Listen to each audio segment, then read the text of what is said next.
I need you to put your hands down, sir. We're here to From help you. suicidal gunman to belligerent driver to mass shooting, VirTra helps train officers for real-life situations, making split-second decisions. So if you wait until they make a move towards you, you've lost. Yes. The US Marshals Task Force runs this program and allowed us to give it a try. Sir, I need you to put the weapon down. One call took us to City Hall where a fired worker had a gun to his head and threatened those inside. Unable to stop him, my only choice was to shoot him in the back. Did it appear to you what a reasonable officer believed in the same situation, that his intention was to walk in that building and start shooting people? Yes. I believe you're correct. So therefore, you're justified in using the force you used. In another setup, he turns the gun on me. I fire but stop with one bullet. That gives him time to shoot back. Could you have been killed at that point? Yeah. So what do you need to do? Be ready. And now for a traffic stop. Okay? Sir, I need you to calm down. After some words, You're not taking this anymore. the suspect reaches into his truck. Is that a cell phone or a gun? What is more reasonable to assume based on his actions? Right. But now you have more of an understanding of what goes through an officer's mind when he's involved in a hostile confrontation. Shots fired. Central High School. Now for our most stressful encounter, we learn how vital it is to not have tunnel vision, constant scanning of the situation, and when it's time to take someone down, The goal is to stop the threat as fast as possible.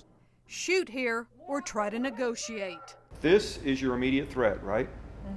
You have to neutralize this threat because if there are additional shooters in this building, they're down the hall killing more kids. Are we going to have to live with the decision? Absolutely. I pull the trigger when the suspect gives me a shot, and fortunately, it's a clean shot. You can't go into the tactics that police officers are taught, but what you did is exactly right. Because to stop that threat, you have to hit the one target that he gave you. Even though this is all pretend, the exercise is nerve-wracking. Let me see your hands. Let me see your hands.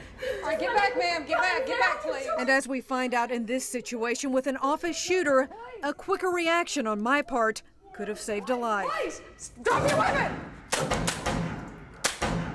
You have an immediate threat, right? So you are justified in using force to protect yourself or others from death or serious bodily injury. Some question why in some cases officers fire so many rounds. These trainers say you must make sure the suspect is down and stays down. Yes, they do get up and fire after being hit. You want to continue firing until your threat's neutralized. We also got a lesson in why it's so important to act and not react to a threat. See how quickly a suspect can turn the gun on you and he gets off the first shot.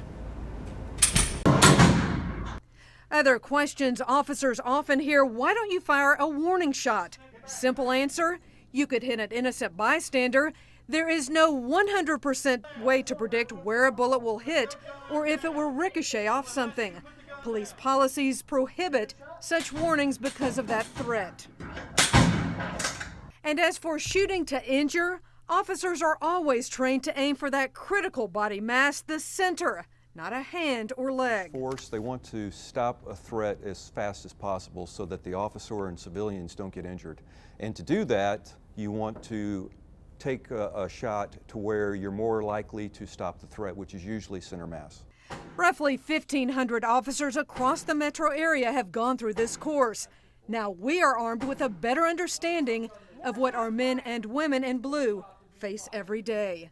Cynthia Gould, ABC 3340.